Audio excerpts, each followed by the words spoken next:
Good morning बाबू। और class 8 ध्यान दो। और कल हम लोगों ने ये चैप्टर 4 में जो colonial army and civil administration के बारे में पढ़ा था, तो उसमें हम लोगों ने सबसे पहले इंट्रोडक्शन को किया था और उसके जो हमारे पॉलिटिकल इम्पैक्ट हैं ब्रिटिश रूल के, कि कौन से वो कारण थे जिस कारणों से वो राजनीतिक तौर पर वो भारत में स्टेबल होना चाहता था, है ना। तो उसमें डिफरेंट जो हमारे एक्ट थे, जो 12 एक्ट की जो लिस्ट हमारी दी हुई है यहाँ पर तुम देख सकते हो। इसको मैंने मार्किंग भी कर दिया था 1 2 3 4 5 6 और इधर तुम्हारा 7 8 9 10 11 12, जिसमें कल मैंने मांगा था तुम लोगों को रेगुलेटिंग एक्ट 1773 का, कि कौन से वो मेन प्रोविज़न है उसके बना करके मैंने मांगा था तुम लोगों से। फिर हमने पिट्स इंडिया एक्ट के भी मेन प्रोविज़न को मांगा था।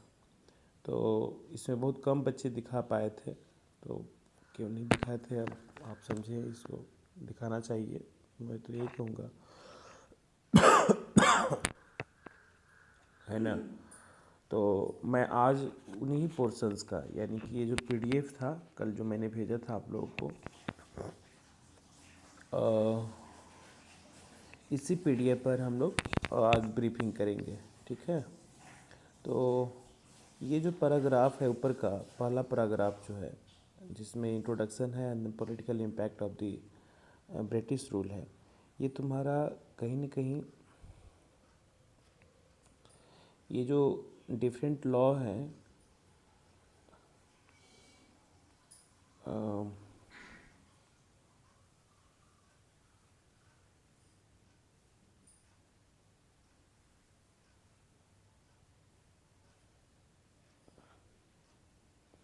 हाँ, जो ये आपके डिफरेंट लॉ हैं एक्ट, इसी पर बेस्ड हमारा है। उसकी चूँकि एस्टेब्लिशमेंट का एक ही कारण हमारा था, है ना। तो इसकी ब्रीफिंग जो लगातार पिछले 2 क्लासेस से हम लोग कर रहे हैं वही इसका बेस है, जिसमें मैं फिर से एक बार इस वीडियो में भी कन्विंस कर दे रहा हूँ कि 1600 में जब ईस्ट इंडिया कंपनी भारत में आई थी, है ना, तो company got a charter from the British queen Elizabeth, है ना। ये उसको पहला मिला था अधिकार कि आप पूर्वी देशों में और दक्षिण पूर्व के देशों में, है ना,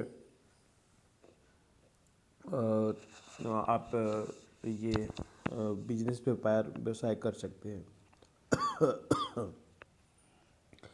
and I for trade with India, है ना, एवरी 20 ईयर्स। और ये वहाँ से ये हुआ था आदेश कि हर 20 सालों के बाद में एक चार्टर तुम्हारा डिलीवर किया जाएगा। And the charters were renewed and the company continue it trade with India. और ये 20-20 सालों पर कंटिन्यूसली हमारा चलते रहा। And many trades settlement were set up in different parts of India. इस तरीके से भारत के अन्य क्षेत्रों में इसके एस्टेब्लिशमेंट हुई। By the end of the 18th century these traders were no longer satisfied with only trade but debt of the acquiring political power। तो ये बार बार जो चार्टर्ड आने लगा, है ना, तो उसके हिसाब से जो ईस्ट इंडिया कंपनी व्यापार कर रही थी, तो उसको केवल व्यापार से संतुष्टि नहीं मिल रही थी और वो कहीं ना कहीं भारत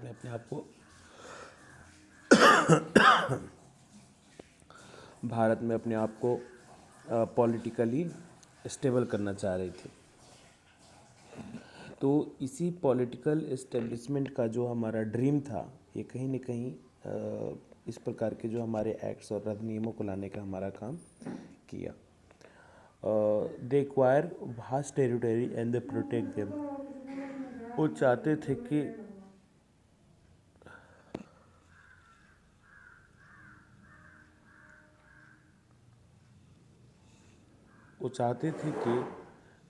भारत में एक जो विशाल साम्राज्य है उसको वो अपने ये ब्रिटिश रूल के अकॉर्डिंगली शामिल करें और उसका प्रोटेक्शन वो करें। And they setup N administrative structure, और वहाँ खुद की वो प्रशासनिक हमारी स्ट्रक्चर खड़ा करना चाहते थे। The main aims were to increase the company's profit and make an Indian possession profitable for the British and extend the British power in India. इनका उद्देश्य था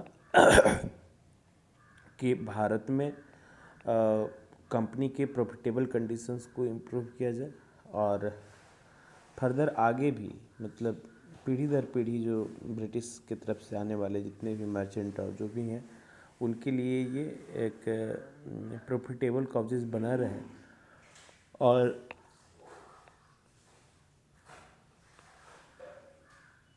भारत में वो कहीं न कहीं अपने साम्राज्य को स्थापित करना चाहते थे।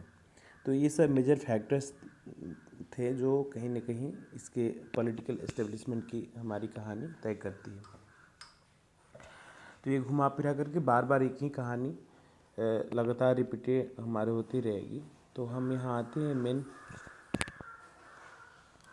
जो हमारे अधिनियम थे, ठीक है।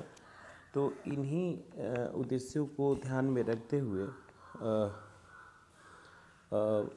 ये ब्रिटिश ईस्ट इंडिया कंपनी और वहाँ की जो सरकार थी उसने पर्टिकुलर अधिनियमों को ना तहरीर दी, और कहीं न कहीं देश में हमारे संवैधानिक विकास का जो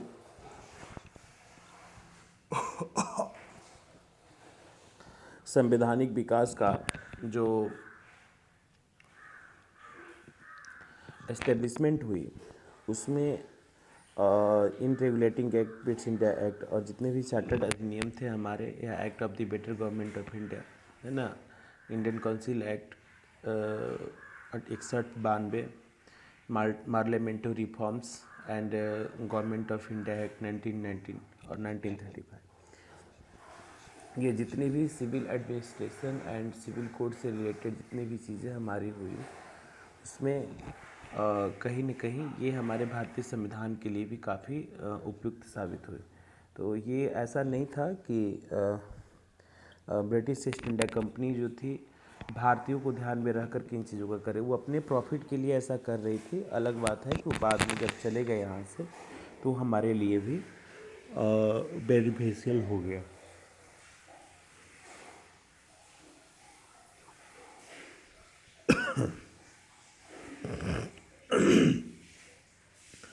तो सबसे पहले ये मेजर जो हमारे एक्ट है उस पर हम चर्चा करेंगे।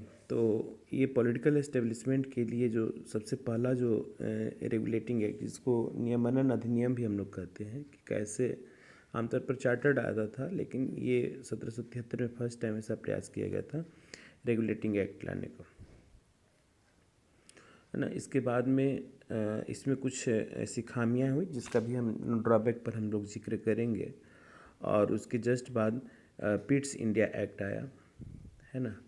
और जो पिट्स इंडिया एक्ट जो था उस समय काल में, यानी कि जब हम 18th सेंचुरी की जो लास्ट ईरा देख रहे थे, तो वहाँ पर कहीं न कहीं ये बहुत हद तक कामयाब रहा पिट्स इंडिया एक्ट, चूँकि ये रेगुलेटिंग एक्ट की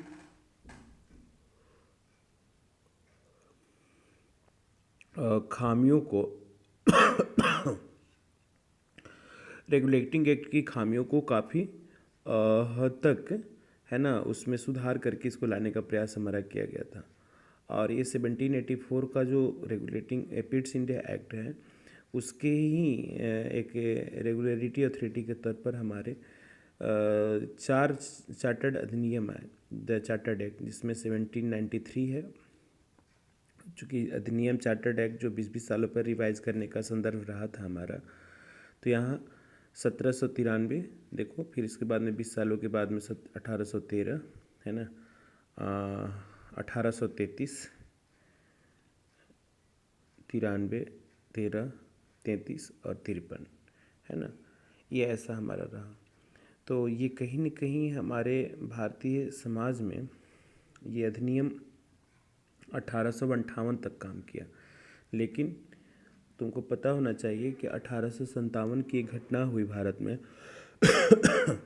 जो पूरी ब्रिटिश ईस्ट इंडिया कंपनी के लिए एक भयावह सच जैसा था।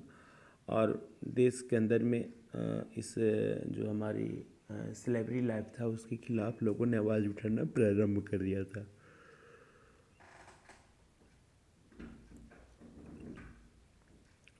तो जो ब्रिटिश थे वो तो यही चाहते भी थे ना कि मतलब इसमें कुछ ऐसे सिविल एडमिनिस्ट्रेशन या सिविल कोड का मॉडिफिकेशन किया जाए जहाँ पर भारतीय जनमानस को हम लोग कंट्रोल में भी रख सकें। कुछ यहाँ होता था कि ताकत के बल पर, और कुछ प्यार से बातों को समझाने का प्रयास किया जाता था। जब 1857 में जिन मुद्दों पर भारतीय जो प्रिंसली स्टेट या वहाँ के जो शासकों का विरोध रहा था, उसका रिफॉर्मेशन करके एक मॉडिफिकेशन करके एक नया रूल लाया गया हमारा 1858 का, जहाँ पर भारत के जो इन गवर्नर जनरल थे उनको वायसराय कहा जाने लगा पूरे भारत का। और ये लॉर्ड कैनिंग जो था अंतिम जो गवर्नर जनरल और प्रथम वायसराय हमारा नियुक्त हुआ। इसके बाद में उसी का मॉडिफिकेशन करने के लिए 1861 में तुम्हारा काउंसिल एक्ट आया, जहाँ पर काउंसिल भी फॉर्म करने की बात होने लगी। फिर 92 में आया। इसके बाद में Morley Minto reforms 1909 and the government of act India act 1919 और 1935 हमारे लाने का प्रयास किया गया। तो ये हमारे संवैधानिक विकास का एक क्रम भी है। लेकिन तुम्हारे बुक में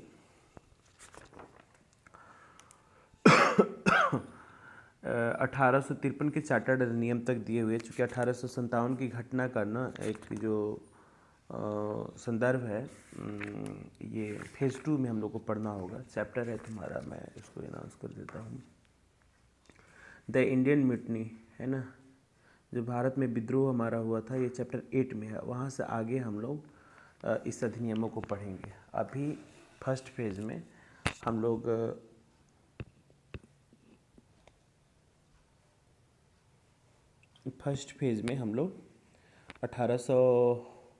ये 1773 से लेकर के 1853 तक, है ना, स्टडी करेंगे, जिसमें मुख्य है रेगुलेटिंग एक्ट। तो हम यहाँ पर उसके मेन प्रोविज़न के बारे में जिक्र कर रहे हैं। रेगुलेटिंग का मतलब यहाँ पर नियमन से संबंधित था। इसका जो मेन प्रोविज़न पहला था, the governor of Bengal was made the governor general of British India, है ना। जो बंगाल के गवर्नर जनरल थे हमारे वारन हेस्टिंग्स, है ना, उस समय इनको भारत में जो अंग्रेज़ों का जो क्षेत्र था ब्रिटिश इंडिया, ये पूरे होल इंडिया नहीं, केवल अंग्रेज़ों के शासित हमारे जो राज्य थे भारत के, वहाँ का उसका गवर्नर जनरल उसको अपॉइंट हमारा किया गया। तो इस तरीके से भारत में जो ब्रिटिश राज्यों के अंतर्गत अधिकार क्षेत्र में आने वाले प्रथम गवर्नर जनरल का अधिकार हमारा वारन हेस्टिंग्स को जाता है 1772 ईस्वी में। फिर 73 में तो उस एस्टेब्लिशमेंट हमारी हो जाती है।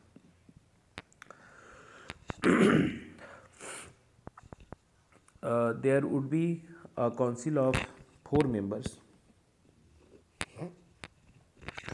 उसमें 4 जो हमारे काउंसिल मेंबर बनाए गए, जो कहीं न कहीं गवर्नर जनरल के असिस्टेंट के तौर पर काम करते थे, असिस्टेंट गवर्नर जनरल, ठीक है।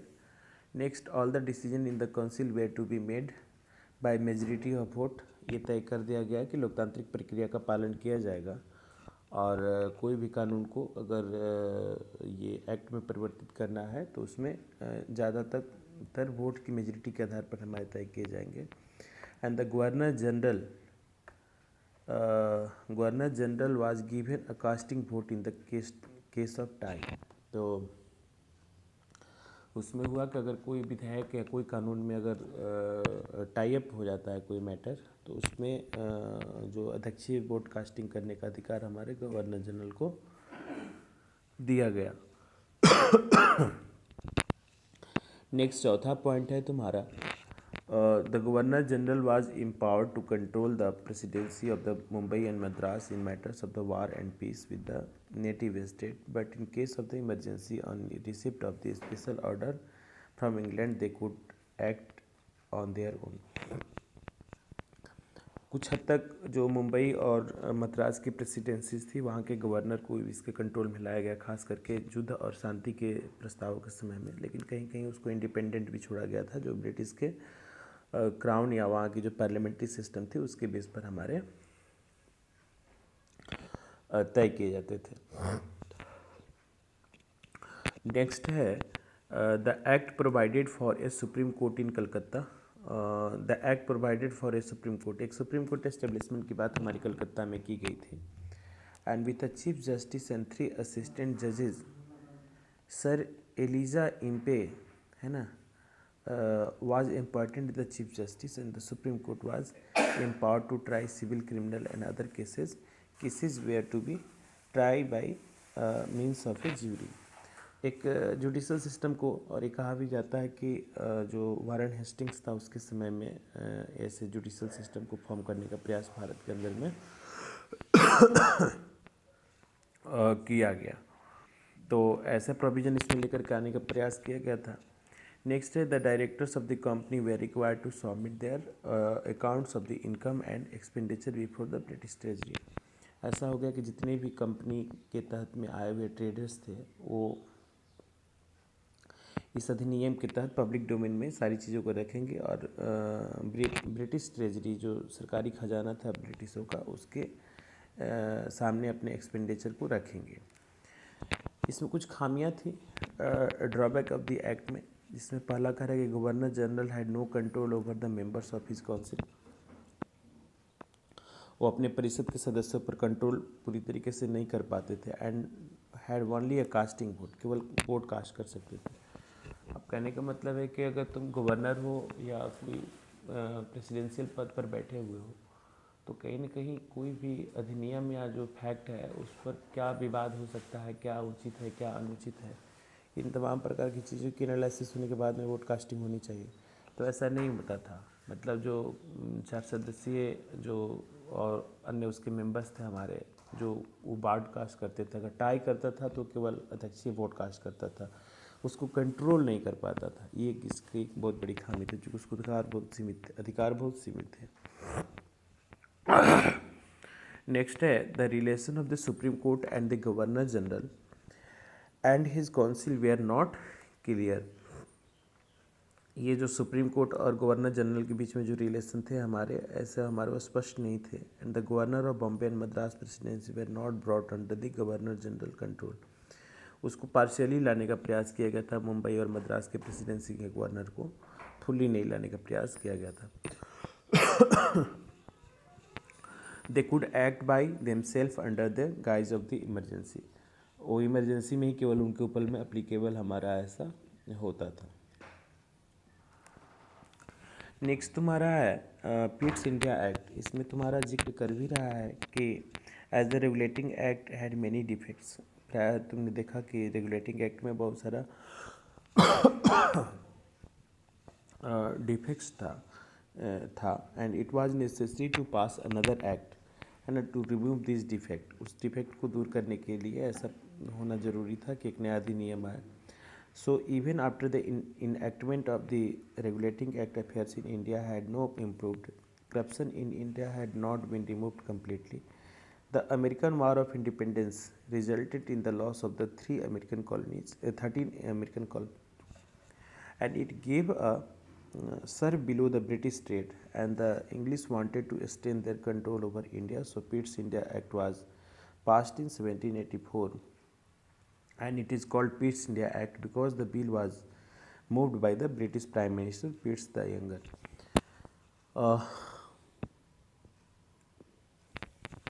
इसमें दे रहा है कि जब 1773 में ये हमारा फेल कर गया अधिनियम रेगुलेटिंग एक्ट, और दूसरा एक तुम्हारा अमेरिकन वार ऑफ इंडिपेंडेंस, अब तुमको पता होगा 1776 में वो हमारा अमेरिका आज़ाद हुआ था 1776 में। तो लड़ाई बहुत लंबे समय से वहाँ चल रही थी, और ब्रिटिश ईस्ट इंडिया कंपनी के जो 13 कॉलोनीज़ हमारे अमेरिका में थे वो अपने आप को ना इंडिपेंडेंट घोषित कर दिए थे।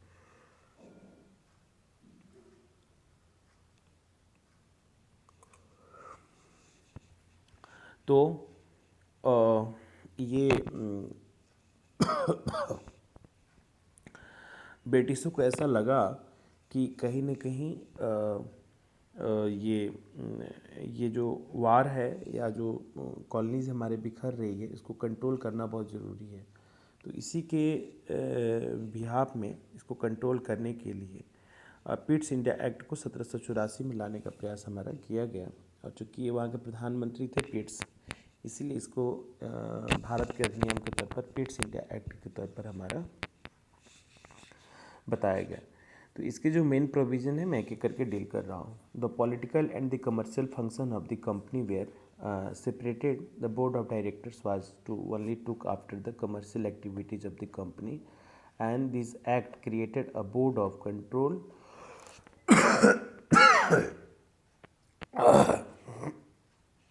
to supervise, direct and control the political affairs to the company. इसमें कह रहा है कि पॉलिटिकल यानी कि राजनीतिक एस्टेब्लिशमेंट के लिए एक अलग हमारा डायरेक्टरी बनाया गया और कमर्शियल फंक्शन के लिए एक अलग डायरेक्टरी, यानी कि दोनों को हमारा अलग अलग कर दिया कि एक व्यक्ति है जो एक डायरेक्टरी बोर्ड जो होगी हमारी वो पॉलिटिकल एस्टेब्लिशमेंट के बारे में सोचेगी और एक केवल ट्रेड एंड कॉमर्स के बारे में ध्यान लगाएगी। दूसरा पॉइंट इसमें है, ये बहुत बेहतर डिसीजन था और ब्रिटिशों के एस्टेब्लिशमेंट के लिए, है ना, ताकि अगर विवाद की विषय भी भारत में अगर पैदा हो तो कह दें कि कमर्शियल अलग है और पॉलिटिकल एस्टेब्लिशमेंट अलग है। तो यानी कि पॉलिटिकल अगर कुछ उठापटक होती है उसके लिए कमर्शियल एक्टिविटी को कोई अगर टारगेट करता है तो उसको कहीं ना कहीं ये पनिश किया जा सके और कंट्रोल करना भी काफ़ी आसान हो जाएगा। The board of control was to consist of 6 members and they were to be appointed by the king and were hold office on his pleasure. जो इसके मेंबर की जो संख्या थी 6 थी हमारे, जो अपॉइंटेड हमारे होते थे वो राजा के तहत में, राजा के द्वारा, वो जो ब्रिटेन के हमारे जो क्राउन होता था वहाँ से। नेक्स्ट है the expenses of the board of control were to be borne by the company. Company इसको वहन करती थी, है ना, चलाती थी। The council of the governor general was to consist of the 3 members instead of 4. 3 कर दिया गया 4 के बदले में। And one of them was to be commander in chief in India. एक वो भारत में सेना का जिससे प्रमुख होता है हमारा कमांडर इन चीफ, उसको बना दिया गया और 4 मेंबर को हमारे में से 3 इंडिपेंडेंट कर दिए गए।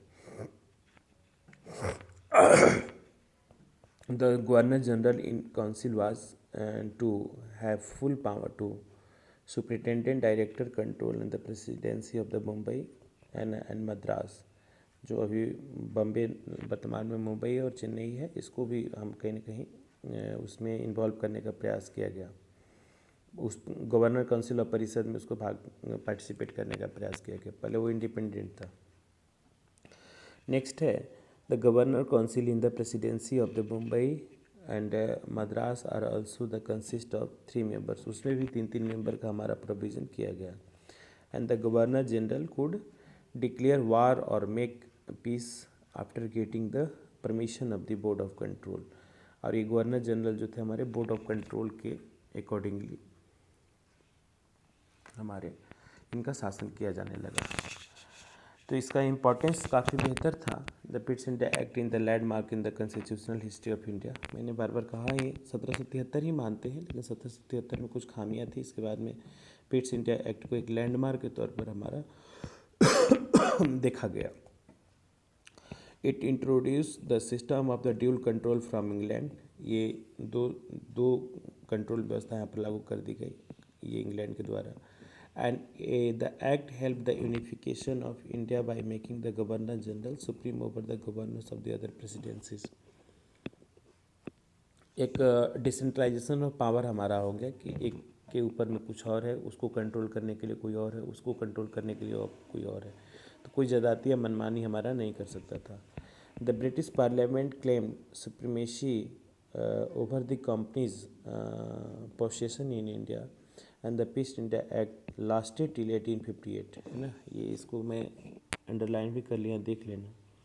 ये अधिनियम जो था 1858 तक कारगर रहा। 1857 की क्रांति के बाद जब वो नया अधिनियम आया जिसमें वायसराय की नियुक्ति और नए जो इंडिया रूलिंग एक्ट आया, उसके पहले तक के कारगर रहा था हमारा। Directly pass into the hands of the British crown, है ना, ऐसा। तो मैंने इसको जिक्र किया ही था कि इट्स ईस्ट इंडिया एक्ट को ही ना रेगुलेट करने के लिए हमारे 4 चार्टर्ड आए जो 1793 से प्रारंभ होकर के 1853 तक हमारा चलता है, यानी कि 20 सालों का, 4 माने 80 ईयर्स तक के चलता है। इसके बाद में दुर्भाग्यवश 1854-55 में जो डॉक्ट्रिन ऑफ लैप्स को इम्प्लीमेंट करने का प्रयास किया गया लॉर्ड डलहौजी के द्वारा, जो तत्कालिक कारण था हमारा 1857 की क्रांति का। तो इसमें कुछ बेसिक हमारे परिवर्तन तुमको दिखता है। दो जो चार्टर्ड हमारे थोड़ी थोड़ी चीज़ों का मॉडिफिकेशन करता है, उसका भी जिक्र मैं लगे हाथ कर ही देता हूँ, तुम लोगों ने भी पढ़ा होगा। The chartered act was originally pass by the parliament, 20 सालों में एक बार इसको पारित करने का प्रयास किया जाता था, and has was allowed to retain the rights of trading with China. अन्य देशों के साथ में भी व्यापार व्यवसाय करने के लिए 20 सालों पर वो रेगुलेटरी हमारी आती थी। And also allowed to the British merchant to trade with India. Another important features of the act was the first time the company was now to the parliament tried to make the company responsible for the well-being of the Indian subject which was neglected so far। ये अधिनियम के बाद में जब तुम्हारा पहला chartered आया उसमें इस बात का जिक्र किया गया कि आप भारतीय जनमानस को भी खुश रखें और ऐसे सिविल एडमिनिस्ट्रेशन को वहाँ पर रूल करने का प्रयास करो ताकि वहाँ जनता के बीच में संतोष भी पैदा ना हो और बिजनेस व्यवसाय और व्यापार की गतिविधियाँ हमारी सुचारू रूप से आगे बढ़ते रहे। नेक्स्ट है तुम्हारा चार्टर्ड एक्ट ऑफ 1833। ये काफ़ी इंपॉर्टेंट चार्टर्ड एक्ट था जिसमें बहुत महत्वपूर्ण परिवर्तन हमारे प्रशासन के स्तर पर देखने को मिलता है, जिसमें company was deprived all the trade privileges including in T it's T and trade with China. The company was allowed to the retain territorial possession of the further period of the 20 years, but under the supervision of the Board of Control, the company was now asked to clear all debts and its shareholders from the Indian revenue, है ना। वो इस संधि में लाया गया था कि जितने भी अगर बैंकरप्ट है डेप्ट राशि उसको क्लियर किया जाए और शेयर होल्डर्स जो भारतीय रेवेन्यू में उसको भी हमारा ईजाद किया जाए। Thus by this act company lost all the commercial privileges but held on the only of the political power। इस तरीके से कमर्शियल गतिविधियों के साथ साथ में पूरी तरीके से प्रशासनिक कार्यों में भी हमारी इन्वॉल्व हो गई। And the act also made change in the nature of the Indian administration. और यह अधिनियम जो था भारतीय प्रशासनिक व्यवस्था में बहुत बड़ा बदलाव लाया। द कलकत्ता जो था government under the governor general assumed greater power and the Madras and the Mumbai controls governor lost their power from making the law. इस तरीके से अधिनियम में जिक्र किया गया कि जो बंगाल का गवर्नर होगा वो सुपरवाइजन का काम करेगा और कहीं ना कहीं उसके अधिकार क्षेत्रों की बढ़ोतरी कर दी गई और इसको पावर अपना लूज करना पड़ा मुंबई और मद्रास का।